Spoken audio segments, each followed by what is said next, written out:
Aishwaryambika real estate వారి నూతన venture Vijayawada Amaravati రాజధాని కంచికచర్ల ఔటర్ రింగ్ రోడ్ సమీపంలో CRDA layout plots DTCP plots చదరపు గజం 3,900 రూపాయల నుండి 7,900 రూపాయల వరకు తాడేపల్లి వారధి నుండి 3 కిలోమీటర్లు చదరపు గజం 14,500 రూపాయలు ఇళ్ల ప్రక్కన ఇళ్ల స్థలాలు. యూట్యూబర్ నాన్ విష్ణు మీద కేసు నమోదైన వార్త మనం కూడా చూడటం జరిగింది. ముఖ్యంగా కరాటి కళ్యాణి గారు అనేక సార్లు కూడా తన మీద కంప్లైంట్ ఇవ్వటం జరిగింది. మరి నాన్ విష్ణుకి సంబంధించి ఆయనకి సపోర్ట్గా అయితే అడ్వకేట్ గారు ఇప్పుడు మనతో పాటు ఉన్నారు. ఆయన సుబ్బు గారు మనతో ఉన్నారు, వారితో మాట్లాడదాం. నమస్తే సార్. అంటే నాన్ వేషణ కేసు తీసుకోవడానికి ఆయన మీకు పరిచయమనా, లేకపోతే నిజంగానే ఆయన వైపు మీకు న్యాయం కనిపించి మీరు కేసు తీసుకున్నారు? ఏమండి, first of all non Vishnu గారు ఇంకా కేసు అనేది ఇంకా నాకు ఇచ్చారా ఇంకెవరికి ఇచ్చారా అనేది సస్పెన్స్, ఇంకా అది తెలియదు. సో దాని గురించి తర్వాత నాకు తెలిసినంత వరకు ఏంటంటే నాన్ విష్ణు చేసిన వ్యాఖ్యల్లో ఎక్కడ నాకు తప్పు అనిపించలేదు. ఇంకోటి ఏంటంటే ఇప్పుడు అతను ఒక సెక్యులర్ భావజాలం కలిగిన వ్యక్తిగా మాట్లాడిండని నేను అనుకుంటున్నా. సో ఇప్పుడు ఏదైనా సరే ఒక విషయం గురించి మనం మాట్లాడాలి అనుకుంటే అది హిందుత్వం మీదే ప్రతిసారి ఎందుకు వెళ్తుంది అంటే మెజారిటీ పీపుల్ అలా అంటే దాన్ని ఫాలో అవడం బట్ట. మరి అలాంటప్పుడు చాలా వరకు ఈ ముస్లిమ్స్ మీద క్రైస్తవుల మీద దాడులు జరుగుతున్నప్పుడు కరాటే కళ్యాణి గారు ఎందుకు మరి ముస్లిమ్స్ మీద క్రైస్తవుల మీద దాడులు చేస్తున్న హిందువుల మీద ఎందుకు కంప్లైంట్ ఇవ్వడం లేదు? సో ఇప్పుడు ఆయన రేప్ అనే పదాన్ని వాడిండు, రేప్ చేశారు అని అనలేదు. అంటే ఇప్పుడు కేవలం ఆ ఒక్క వీడియోలో గురించే మాట్లాడుతున్నారా? గరికపాటి గారి గురించి చేసిన అసభ్యకరమైన ఆ పదజాలం అనేది మీకు వినిపించలేదా? అయితే గరికపాటి గారు చేసినదంటే ఆయన ప్రీవియస్ వీడియోలో మీరు ఒకటి చూసుకున్నట్లయితే ఉంటుంది ఏంటంటే 50 ఏళ్ళ వాళ్ళమైనా మేమే ఉండట్లేదు ఆగలేకపోతున్నాం అనే ఒక పదం వాడారు. అంటే అది తప్పేం కాదు, చాలా వరకు పరిభాషగా దాన్ని పరిపాటిగా కాదు అంటున్నారు. ఇది తప్పు కాదండి. ప్రపంచంలో మనం వేరే ఆపోజిట్ పర్సన్కి సంబంధించినంత వరకు అభ్యంతరం కానంత వరకు ఇబ్బంది కానంత వరకు ఏది తప్పు కాదు. సో ఇప్పుడు కరాటే కళ్యాణి గారు ఉన్నారు, ఆవిడ అతను బూతులు మాట్లాడిండని ఇది మాట్లాడిండని చెప్పేసి కంప్లైంట్ చేస్తున్నారు. తన బ్యాంక్ అకౌంట్స్ సీజ్ చేయమంటున్నారు, తనకు సంబంధించినటువంటి ఛానల్ని క్లోజ్ చేయమని అంటున్నారు. మరి కరాటే కళ్యాణి గారి మీద చాలా కేసులు ఉన్నాయి. మీరు చూసుకున్నట్లయితే కరాటే కళ్యాణి గారు హిందుత్వాన్ని ఎక్కడ దూషించలేదే. ఇప్పుడు ఇది కూడా మీరు ఏమంటున్నారంటే అన్వేష్ గారిని కంప్లైంట్ ఇచ్చారు కాబట్టి వీరి మీద అంటున్నారు. ఇక్కడ మనం మెయిన్గా పాయింట్ ఆఫ్ చేసేది అన్వేష్ గారు మాట్లాడిన మాటలు, అలాగే అన్వేష్ మీద వచ్చిన సెక్షన్స్ ఏవైతే ఉన్నాయో వాటి గురించి. ముఖ్యంగా నేను ఇందాక ఫస్ట్ అడిగిన దానికి మీరు ఇంకా సమాధానం ఇవ్వలేదు. మీకు అన్వేష్ గారు పరిచయస్తులు అని చెప్పి ఆయన తరపున వాదిస్తున్నారా, లేకపోతే ఏంటి అసలు? నాకు అతని దగ్గర న్యాయం అనిపించింది. ఎందుకంటే మన భారతదేశంలో బెట్టింగ్ యాప్స్ ప్రమోషన్ ఆపిన వ్యక్తి హీరో అనే అనాలి. వీళ్ళంతా రియల్ హీరోస్, ఇతను రియల్ హీరో. సో చాలా వరకు ఒకే సంవత్సరంలో తెలంగాణలో 1000 మంది పైగా ప్రాణాలు కోల్పోయారు. సో మరి అలాంటప్పుడు అతను బెట్టింగ్ యాప్స్ ప్రమోషన్స్ని సిపి సజ్జనార్ గారికి ట్యాగ్ చేసి వాటిని ఆపడంలో చాలా కృషి చేసిండు. ఎంతోమంది నాకు బెట్టింగ్ యాప్స్కి సంబంధించినటువంటి సినిమా సెలబ్రిటీల కేసులు కూడా అంటే వాళ్ళ తరపున నేను వాదిస్తున్నా. నేను ఏం చెప్తున్నానంటే అలాంటి ఒక కోణంలో చూడుకోకుండా ఎంతోమంది జీవితాలు కాపాడినటువంటి వ్యక్తి ఈ కోణంలో చూడుకోకుండా ఒక మాట అంటే ఈ రేప్ అనే పదం వాడినన్న ఒక విషయంతో తనని అంటే ఇట్లా డిగ్రేడ్ చేయడం అనేది మంచిది కాదు. ఇప్పుడు అలాంటప్పుడు కరాటే కళ్యాణి గారు ఉన్నారు, మరి కరాటే కళ్యాణి గారి మీద కూడా చాలా కేసులు ఉన్నాయి. మరి ఆవిడ హిందుత్వాన్ని పొలోమంటూ పూసేసుకొని రాసేసుకొని ఆవిడ ప్రత్యేకించి కాపాడాల్సింది ఏం లేదు. ఎందుకంటే వీఆర్ ఆల్ ఆర్ ఇండియన్స్. మన భారతదేశంలో పుట్టినప్పుడు ప్రతి ఒక్కళ్ళకి హిందూ మతం మీద గౌరవం, అభిమానం, ప్రేమ అన్నీ ఉంటాయి. సో మరి అలాంటప్పుడు నేను కరాటే కళ్యాణి గారికి సంబంధించినటువంటి హేమ గారిది మీకు తెలుసు, Bengaluru rave party case. So Bengaluru rave party కేసులో హేమ గారు కరాటే కళ్యాణి గారి మీద, తమన్నా సింహాద్రి గారి మీద ఇద్దరి మీద కేసు ఫైల్ చేశారు. ఏది కూకట్పల్లి కోర్టులో డెఫమేషన్ సూట్. కరాటే కళ్యాణి గారికి వేరే ఒక అడ్వకేట్ సార్ చేస్తున్నారు, తమన్నా సింహాద్రి గారికి నేను చేస్తాను ఆ కేసు డెఫమేషన్ సూట్కి. సో అప్పుడు నేను చూసినప్పుడు మరి వీళ్ళ మీద కూడా కేసులు ఉన్నాయి కదా. సో వీళ్ళ మీద కూడా ఉన్నాయి, మరి వీళ్ళ అకౌంట్లు కూడా బ్యాంక్ అకౌంట్లు కూడా ఫ్రీజ్ చేయాలి కదా. అది మీరు మాట్లాడుకోవాలి. ఎందుకంటే తమన్నా గారి దగ్గర నుంచి లాయర్ మీరే, ఆల్రెడీ కరాటి కళ్యాణి గారికి కూడా లాయర్ ఉన్నారు కాబట్టి అది మీరు మాట్లాడుకోవాలి. అయితే ఇక్కడ ఈయన చేసింది ఏంటంటే ఆల్రెడీ హిందుత్వం మీద దూషిస్తున్నారు, దేవతల మీద దూషిస్తున్నారు అంటున్నారు. అండ్ అలాగే మన దేశాన్ని కూడా కించపరిచేలాగా మాట్లాడుతున్నారు. అంటే భారతదేశంలో అమ్మాయిలకి సేఫ్టీ లేదు అంటూ ఇలాంటి వ్యాఖ్యలు చేస్తున్నారు కాబట్టి భారతదేశంలో అమ్మాయిలకి సేఫ్టీ లేదు అది మీరు నేను చెప్పేది కదా, ఎన్సీఆర్బి రిపోర్ట్ చెప్తుంది. భారతదేశంలో మహిళలకి అత్యంత ప్రమాదకర దేశం తెలుసా. మానవ అక్రమ రవాణాలో భారతదేశం మొదటి స్థానాల్లో ఉంటుంది. అదేవిధంగా రేపులు జరిగే దాంట్లో మొదటి స్థానం. ఒకే సంవత్సరం ఎన్సీఆర్బి రిపోర్ట్ తెలుసు కదా మీకు, నేషనల్ క్రైమ్ బ్యూరో రికార్డు.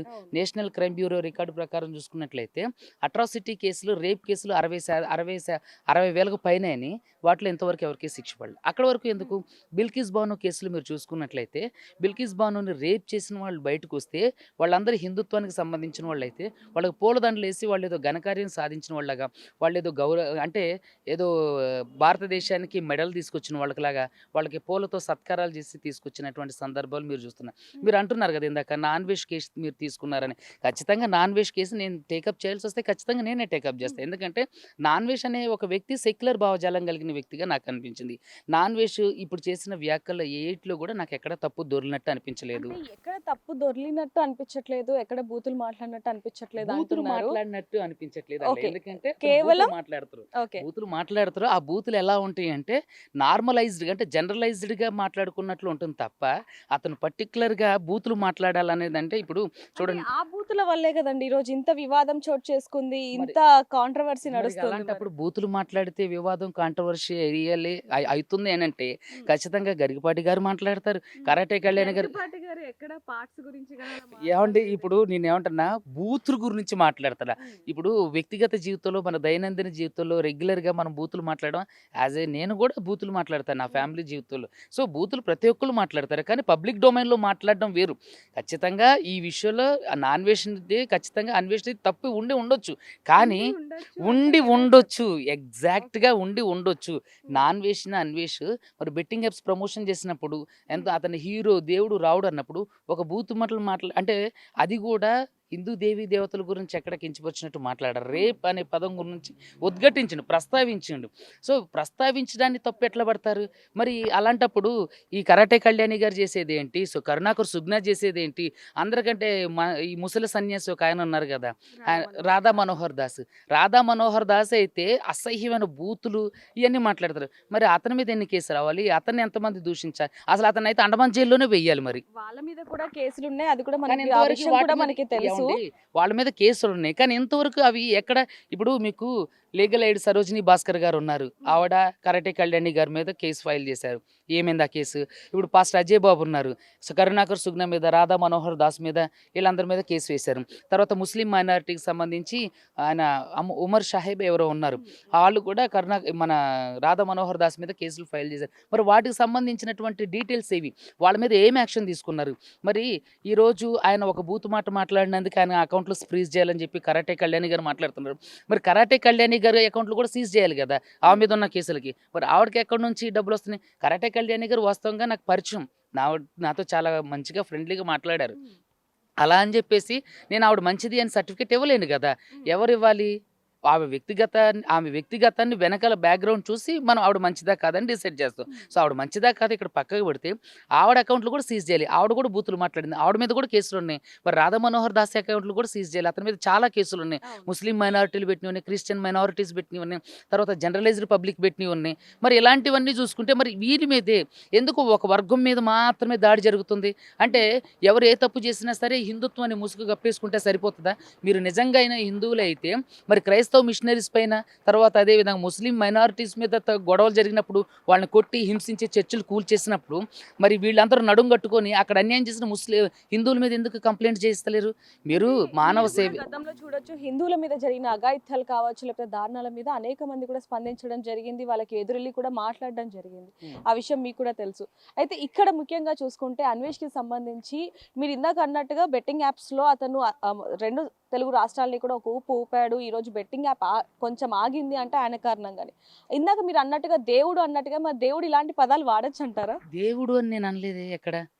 నేనేమన్నానంటే దేవుళ్ళా చూస్తారు అన్నారు. లాగా వేరు, దేవుళ్ళలాగా. దేవుడు వేరు. అబ్బో చాలా పర్యాయ పదం ఉందండి బాబు దాంట్లో. ఇప్పుడు వ్యత్యాసం దేవుళ్ళలాగా అన్నారు కదా, చూడండి. మరి దేవుళ్ళలాగా ఉన్న వ్యక్తి ఇలాంటి మాటలు చూడండి, మాట్లాడచ్చు అంటారా? దేవుళ్ళలాగా చూడాలి. ఏది బెట్టింగ్ యాప్స్ ప్రమోషన్స్ లో కోల్పోయిన వాళ్ళు, బెట్టింగ్ యాప్స్ ప్రమోషన్స్ వాళ్ళ జీవితాల్లో అంటే కోల్పోకుండా ఆగిపోయిన వాళ్ళు ఖచ్చితంగా దేవుళ్ళకి కాపాడినప్పుడు, ఒక తప్పు మాట మాట్లాడినప్పుడు ఒక వ్యక్తి, ఇప్పుడు no one can perfect in this world, ఎవరు కూడా ఈ ప్రపంచం ప్రపంచంలో ఈ సృష్టిలో పర్ఫెక్ట్ అయిన వ్యక్తులు ఎవరూ లేరు. ఈవెన్ నేనైనా సరే. సో మనలో ఉన్న పాజిటివిటీ ఏదైతే పాజిటివ్ థింగ్ ఉందో దాన్ని మాత్రమే తీసుకోవాలి. ఇప్పుడు ఫర్ సపోజ్ మనం ఉప్పల్ బాలు ఉన్నాం. ఉప్పల్ బాలుని మనం ఎంటర్టైన్మెంట్గానే తీసుకుంటాం. అలాగే అన్వేషణ కూడా ఎంటర్టైన్మెంట్గానే తీసుకోవాలి. అతను ఇన్స్పిరేషన్గా తీసుకోవాల్సిన వ్యక్తులు ఎవరు ఉంటారు? మోడీ గారు లాంటి వాళ్ళు. మోడీ గారు కూడా కాదనుకోండి నా దృష్టిలో, ఎవరైనా గొప్ప గొప్ప వ్యక్తులు ఉన్నారు కదా, అలాంటి వాళ్ళని మీరు ఇన్స్పిరేషన్గా తీసుకోండి. సో ఇతను బూతులు మాట్లాడడం వల్ల ఎవరికి నష్టం జరిగింది, ఎవరికి ఇబ్బంది జరిగింది, దానివల్ల ఎవరైనా నష్టపోయారా, కోట్లలో ఏమైనా జరిగినా? కానీ బెట్టింగ్ యాప్స్ ప్రమోషన్ ఆపడం వల్ల ఎంతోమంది జీవితాలు బాగుపడ్డాయి. ఇండియాలో బెట్టింగ్ యాప్స్ మీద రిస్ట్రిక్షన్స్ పడ్డాయి, బెట్టింగ్ యాప్స్ పూర్తి స్థాయిలో ఆపేయబడ్డాయి, ఎంతోమంది జీవితాలు కాపాడబడ్డాయి, ఆర్థిక స్వావలంబన జరిగింది, ఆర్థిక నేరాలు పాల్పడుకోకుండా ఉంది. సో అలాంటప్పుడు ఇదంతా ఏంటంటే ఇది కావాలని అన్వేష్ ఎవరి మీద అయితే బెట్టింగ్ యాప్స్ ప్రమోషన్ చేసిన వాళ్ళ మీద కేసులు చేయించిండో వాళ్ళందరూ కలిసి ఇతని మీద చేస్తున్నటువంటి దాడి కుట్రలాగా అనిపిస్తుంది తప్ప ఇంకోటి ఏం లేదు. ఇప్పుడు వరకు కూడా అన్వేష్ మీద ఎన్ని కేసులు నమోదయ్యాయి ఏంటండి అసలు? ఇప్పుడు వరకు అయితే పంజాగుట్ట పిఎస్లో ఒక కేసు నమోదైందండి. తర్వాత ఇప్పుడు నార్సింగి పిఎస్లో ఒకళ్ళు కంప్లైంట్ పెట్టారు. తర్వాత ఏమని కంప్లైంట్ ఇచ్చారు? అదే ఇలాగే ఈవిడ మా హిందుత్వ దేవీ దేవతల్ని అగౌరవపరిచిండు. సో కాబట్టి అతన్ని ఇండియాకి తీసుకురండి, ఎంబసీ నుంచి అతన్ని రెడ్ కార్ నోటీస్ ఇష్యూ చేసి తీసుకురండి. వీళ్ళ దగ్గర ఆ అధికారాలు ఎక్కడున్నాయి? సో ఈరోజు నార్సింగి పోలీస్ స్టేషన్లో ఒక కంప్లైంట్ రైజ్ అయిందని చెప్పి ఇన్ఫర్మేషన్ వచ్చి వెళ్తే ఇంకా అది పోలీసుల దృష్టికి రాలేదని తెలిసింది. సో ఇవ్వడానికి వెళ్తున్నారు. అదేవిధంగా కూకట్పల్లి పోలీస్ స్టేషన్లో ఒక కంప్లైంట్, మాదాపూర్ పోలీస్ స్టేషన్లో కంప్లైంట్ ఇచ్చారని చెప్పి తెలిసింది. ఐ డోంట్ నో, ఇంకా దాని గురించి డీటెయిల్స్ తెలియదు. ఇప్పుడు పంజాగుట్టలో ఇచ్చిన కంప్లైంట్లో అసలు ఏమేమి సెక్షన్స్ పెట్టారు ఏంటి అసలు? ఐటీ సెక్షన్స్ పెట్టారండి, కమ్యూనల్కి సంబంధించిన సెక్షన్స్ పెట్టారు. అవన్నీ కూడా నాన్ కాగ్నిజబుల్ సెక్షన్స్. వాటన్నిటికి కూడా ఏంటంటే నామినల్గా 41 సిఆర్పిసి నోటీస్ ఇచ్చేసి అతని వివరణ కోరి చేయొచ్చు. సో మోస్ట్ ప్రాబబ్లీ తను ఇప్పుడు థాయిలాండ్లో ఉండని చెప్పి తెలుసు, తను ఇండియాలో లేడు కాబట్టి. సో తన ద్వారా ఎవరైనా అడ్వకేట్ కానీ లేదంటే అతనికి సంబంధించినటువంటి వ్యక్తులు కానీ వెళ్ళి జీపీ అంటే జనరల్ పవర్ ఆఫ్ అటార్నీ ద్వారా కానీ లేదంటే అతను లేని పక్షంలో తన లీగల్ అడ్వకేట్ గారిని వెళ్ళి దానికి వివరణ ఇవ్వచ్చు. ఈ వివరణ ఇచ్చిన తర్వాత కూడా వాళ్ళు ఎంక్వైరీకి రావాలంటే ఖచ్చితంగా నాన్ విష్ణ ఇండియాకి రావాల్సి వస్తుంది. సో మోస్ట్ ప్రాబబ్లీ నాన్ విష్ణ ఇండియాకి రావాల్సిన అంటే ఈ కేసులు ఈ పర్టిక్యులర్ ఎఫ్ఐఆర్లో మాత్రం రాడు. ఎందుకంటే 41 ఇయర్స్ సిఆర్పిసి నోటీస్ ఇస్తే సరిపోతుంది. అది కాగ్నైజబుల్ కేసులు ఏం కాదు, దానికి అరెస్ట్ ఏం చేయరు. అదేవిధంగా కరాటే కళ్యాణి గారు ఇచ్చిన కంప్లైంట్ ప్రకారం తన బ్యాంక్ అకౌంట్లు సీజ్ కావు. అదేవిధంగా తన ఛానల్ కూడా రెస్ట్రిక్షన్ పడదు. ఐటీ యాక్ట్ కింద 67 అండ్ 69 కూడా యాడ్ చేయడం జరిగింది. దానికి సంబంధించి అంటే అవన్నీ కూడా ఏంటంటే బ్యాంకులు ఏమైనా ఫ్రాడ్ జరిగినప్పుడు, బ్యాంక్ అమౌంట్ ఎప్పుడన్నా ఫ్రాడ్ జరిగినప్పుడు, లేదంటే ఇంటర్నేషనల్కి సంబంధించిన ఫండ్స్ ఏమైనా ట్రాన్స్ఫర్ అయినప్పుడు, లేదంటే అనుమానాస్పదమైనటువంటి అకౌంట్లో నుంచి కానీ అనాథరైజ్డ్ అకౌంట్ నుంచి మనీ ట్రాన్స్ఫర్ అయినప్పుడు మాత్రమే అలాంటి అకౌంట్లను ఫ్రీజ్ చేసే అధికారం గవర్నమెంట్కి అదేవిధంగా కోర్టులకి ఉంటుంది. సో కాబట్టి ఇప్పుడున్న దాని ప్రకారం అయితే తను ట్యాక్స్ కడుతుండో, అదేవిధంగా ఏదైతే తనకి యూట్యూబ్ నుంచి అదేవిధంగా ఇన్స్టాగ్రామ్ నుంచి వచ్చే మనీ జనరేషన్ ఉందో అదంతా లీగలైజ్డ్గా ఉంది కాబట్టి ఆ సెక్షన్స్ ప్రకారం తన అకౌంట్ను ఫ్రీజ్ చేయటం ఇంపాసిబుల్. అది చేసే అధికారం కోర్టుకు మాత్రమే ఉంది, పోలీసులకి అధికారం లేదు. ఓకే. అయితే దీనికి సంబంధించి కావచ్చు లేకపోతే ఇంతకు ముందు కూడా మీకు అన్వేష్ మంచి పరిచయస్తుడు కాబట్టి ఏమైనా మాట్లాడారా మీతో? సస్పెన్స్ అండి ఈ విషయాన్ని, దయచేసి మీరు అంటే జస్ట్ నార్మల్ గా చెప్పండి, ఎప్పుడైనా మాట్లాడారా? ఎందుకంటే ఆల్రెడీ మీరు ఎప్పుడు కాంటాక్ట్ లోనే ఉంటారు, కాకపోతే ఈ ఇష్యూకి సంబంధించి ఈ పోలీస్ స్టేషన్ ఇష్యూస్ కావచ్చు వీటి గురించి సంబంధించి ఏమైనా మాట్లాడారా? నాతో నేను ఎప్పుడు మాట్లాడలేదండి. అంటే సీరియస్లీ నిజంగా చెప్తున్నా, ఆయనతో నేను ఎప్పుడు మాట్లాడలేదు. సో నాకు ₹1 ఇచ్చారని ప్రచారం కూడా చేస్తున్నారు ఆల్రెడీ మన అంటే సహోదరులు. మీరే కొంతమందితో చెప్పినట్టు కూడా వాళ్ళు మాకు చెప్పడం జరిగింది, మాతో కూడా అన్నారు అన్వేష్ మాకు అది మంచి ₹1 పరిచయస్తులు ఇస్తే అని చెప్పి. మరి అలాంటప్పుడు మీతో మాట్లాడకుండా ఎలా ఉంటుంది? అంటే ఇక అదంతా దేవుడికే తెలియాలి. నాతో అయితే ₹1 అన్వేష్ నాకు ఇచ్చింది అన్నదంతా సరే, బోటుకు. ₹1 అనేది పక్కన పెడదాము, మీరు ఆయనకి పరిచయస్తులు కదా, మరి ఏమైనా మాట్లాడారా ఈ కేసుకు సంబంధించి? అంటే ఏంటి అసలు? పరిచయస్తులు ఏం కాదండి, తెలీదు నాకు ఆయన.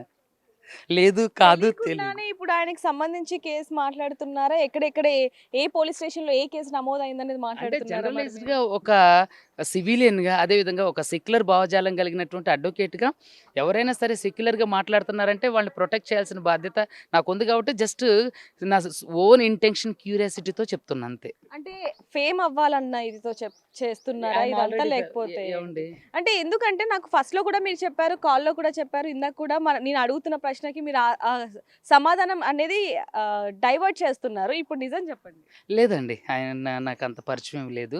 సో నాకు అతని గురించి గానీ, అతనికి సంబంధించి గానీ ఎటువంటి వివరాలు గూడా నాకు తెలీదు. అతనితో నేనెప్పుడు మాట్లాడింది లేదు. సో చూస్తున్నాం కదా నాన్-వెజ్ మీద అయితే ఇవన్నీ కూడా కేవలం ఎవరైతే బెట్టింగ్ యాప్స్‌కి సంబంధించి వాళ్ళందరూ కూడా ఇదంతా కావాలనే చేశారో అతని మీద కుట్రతోనే అతని మీద పదే పదే ఈ హిందుత్వానికి సంబంధించి రెచ్చగొడుతున్నారు అంటూ కూడా అతని తరపున వాదిస్తున్న అంటే ఇప్పుడు లాయర్స్ ఎవరైతే ఉన్నారో సుబ్బు గారు అయితే ఈ విషయం చెప్తున్నారని చెప్పొచ్చు. దీనికి సంబంధించి కూడా మరిన్ని వివరాలు తెలుసుకుందాం. మరిన్ని వార్తల కోసం చూస్తూనే ఉండండి బిగ్ టీవీ. కెమెరామెన్ కృష్ణతో రిపోర్టర్ దేవిక, హైదరాబాద్.